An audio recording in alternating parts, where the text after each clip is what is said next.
Hi నమస్తే. ఈ సమ్మర్కి మన కూల్గా కుల్ఫీ ఎలా చేయాలో ఈజీ వేలో మీకు చూపిస్తాను. మన చక్కగా ఇంట్లో అందరూ చేసుకొని మన పెద్ద చిన్న అందరూ హ్యాపీగా తినొచ్చండి. బయట చాలా కల్తీగా ఉంటాయి, మనమే ఈజీగా హ్యాపీగా చేసుకొని తినచ్చు. ఈజీ వేలో మీకు చెప్తాను చూడండి. వీడియోని కట్ చేయకండి, ఓపిక చూడండి. దాంట్లో కాసేని వాటర్ పోసుకోవాలన్నమాట. ఎందుకంటే పాలు అంటుకోకుండా ఉంటుంది. డైరెక్ట్గా పాలు పాత్రలో పోసామనుకోండి అంటుకుంటుంది, కాబట్టి కొంచెం వాటర్ పోసి పాలు పోసుకోవాలి. నేను ఇక్కడ వచ్చి హెరిటేజ్ మిల్క్ తీసుకున్నాను, నా దగ్గర అదే ఉండింది కాబట్టి నేను హాఫ్ ప్యాకెట్ వేసాను దీంట్లో పాలు. హాఫ్ ప్యాకెట్ మనం హాఫ్ లీటర్ ప్యాకెట్ వేసామనుకోండి దాదాపు ఒక 6-7 వరకు వస్తాయండి కుల్ఫీ. పాలు మరుగుతుండగా నేను బాదం పప్పులు ఒక 8 బాదం పప్పులు తీసుకొని వేడి నీళ్ళలో నానబెట్టి వీటిని కూడా మిక్సీ పెట్టాను. తర్వాత వచ్చి కస్టర్డ్ పౌడర్ ఒక 2 స్పూన్ కస్టర్డ్ పౌడర్ వాటర్లో కలిపి పక్కన పెట్టుకున్నాను. ఇదండి బాదం పప్పు పేస్ట్ అనమాట. ఇది బాదం పప్పుతో పాటు ఒక 2 ఏలక్కాయలు వేసుకుంటే చాలు. ఇప్పుడు పాలు కొంచెం చిక్కబడేటప్పుడు మన కస్టర్డ్ పౌడర్ వేసుకోవాలి. పాలు ఎప్పుడు కలుపుతూ ఉండాలండి, ఎందుకంటే మీగడ కట్టకుండా ఉంటుంది. కొంచెం టైం తీసుకొని మనం అక్కడే కానీ ఉండి పాలు కలుపుతూ ఉన్నామనుకోండి మీగడ కట్టకుండా ఉంటుంది. అప్పుడు మనం తినేటప్పుడు బాగా ఫ్రీగా ఉంటుందన్నమాట. తర్వాత ఈ కస్టర్డ్ పౌడర్ దాంట్లో వేసాను కదా, ఇప్పుడు మీడియం ఫ్లేమ్లో పెట్టుకుంటూ ఉంటే పాలు కొంచెం చిక్కబడుతుంది. ఆ టైంలో మనకి టేస్ట్ తగినట్టు చక్కెర వేసుకోవచ్చు. బెల్లం వేయచ్చు అంటారు, కానీ బెల్లం వేస్తే నాకు ఎందుకో పాలు విరుగుతాయని ఒక డౌట్, అందుకే నేను చక్కెరే వాడాను. 2 గ్లాస్ చక్కెర వేసాను. ఇప్పుడు సిమ్లో పెట్టుకొని బాగా కలుపుతూ ఉండాలి. చూడండి మీగడ కట్టకుండా ఉండాలి పాలు మెయిన్ దీంట్లో. ఇప్పుడు బాగా కన్సిస్టెన్సీ బాగా దగ్గరికి వచ్చింది చూడండి. ఈ టైంలో మనం ఏం చేయాలంటే స్టవ్ కట్టేసి పక్కన పెట్టేయాలన్నమాట. బాగా చల్లారిపోయాక నా దగ్గర కుల్ఫీ మౌల్స్ లేవు అనమాట. ఈ చిన్న స్టీల్ గ్లాసులు ఉన్న చిన్న కప్పులు మనకి ఉన్నా కూడా చాలు. దీనికి ఏం కావాలంటే మనకు వుడెన్ స్పూన్స్ ఉంటే ఈజీగా ఉంటుంది. నేను గ్లాసులు నా దగ్గర చిన్న కప్స్ ఉంటే అవి వేసుకున్నా. బాగా చల్లారాక ఇవన్నీ తీసి ఆ చిన్న గ్లాసుల్లో వేసుకోవాలన్నమాట.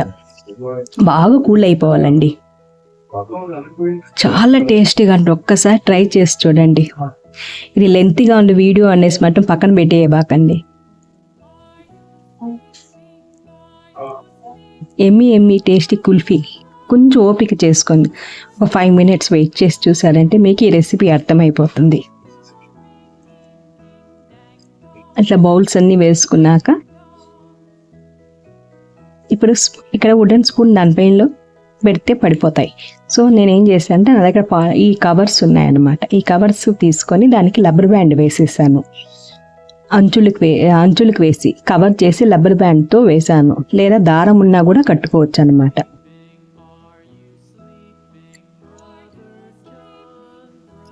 ఈ టైంలో మనం బాగా మంచిగా వేసుకొని రబ్బర్ బ్యాండ్ వేసేసాక ఇప్పుడు ఒక చిన్న ట్రిక్స్ ఉన్నదండి ఇక్కడ. అదే ఏదండి మీరే చూడండి. మనకి చాక్ ఎత్తుకొని మధ్యలో ఘాటు పెట్టాలన్నమాట. ఆ ఘాటు ఎందుకు పెడతామంటే ఈ స్పూన్స్ దాంట్లో పెడితే మనకి ఫ్రీజర్లో పెట్టాక ఈ మిల్క్ అంతా ఆ స్పూన్కి మనకి కుల్ఫీ టైప్లో ఉంటాయి. ఎందుకంటే కవర్ పెట్టడం వాలిపోకుండా ఉంటాయి స్పూన్స్ అనేసి. ఇది మీకు చాలామందికి యూస్ అవుతుంది ఈ టెక్నిక్. చూడండి ఇట్లా పెట్టేయాలన్నమాట. మనకి ఐస్ ఫ్రూట్ లాగా ఉంటుంది. ఇప్పుడు తీసి దీన్ని 10 అవర్స్ మినిమం 10 అవర్స్ ఇది డీప్ ఫ్రిడ్జ్లో ఉండాలి. అప్పుడే మనకి కుల్ఫీ చక్కగా తయారవుతుంది. మంచి తినేదానికి టేస్టీగా ఉంటుంది. మనకి కుల్ఫీ షేప్ కూడా చక్కగా వస్తాయి. ఈ విధంగా డీప్ ఫ్రిడ్జ్లో పెట్టేసి డోర్ వేసేసి నేను వచ్చి ఇక్కడ ఫ్రీజర్ని పవర్ కూల్లో పెట్టాను. నైట్ చేసి పెట్టాను అనమాట ఇది. సో ఓవర్ నైట్ అంతా ఇది మనము అట్లీస్ట్ 10 అవర్స్ తర్వాత ఉదయం మార్నింగ్ బ్రేక్ఫాస్ట్ అంతా అయిపోయాక తీసాను. ఇది చూడండి మీ ముందరే ఇది ఫ్లూప్ అనమాట. ఇప్పుడు మన కవర్ వేసి ఆ స్పూన్ పెట్టాం కాబట్టి మనకి కుల్ఫీ షేప్ వస్తాయి. చాలా ఈజీ అండి మెథడు. కొంచెం టైం తీసుకొని చేసుకుంటే మన ఇంట్లోనే మనం ఎటువంటి కల్తీ లేని కుల్ఫీ చేసుకొని తినచ్చు ఈ సమ్మర్కి. పిల్లలు కూడా చక్కగా వేయచ్చండి. ఇదండి ఎలా ఉంది కుల్ఫీ. 1/2 లీటర్ పాలు, ఒక 7-8 బాదం పప్పులు, 3 ఏలక్కాయతో మనం కుల్ఫీ తయారు చేసుకోవచ్చండి. చాలా టేస్టీ హెల్తీ కుల్ఫీ.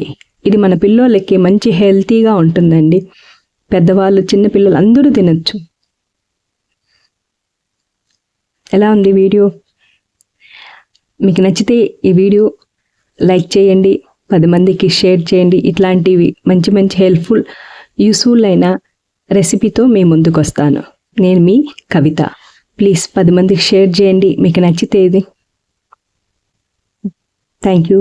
నమస్తే.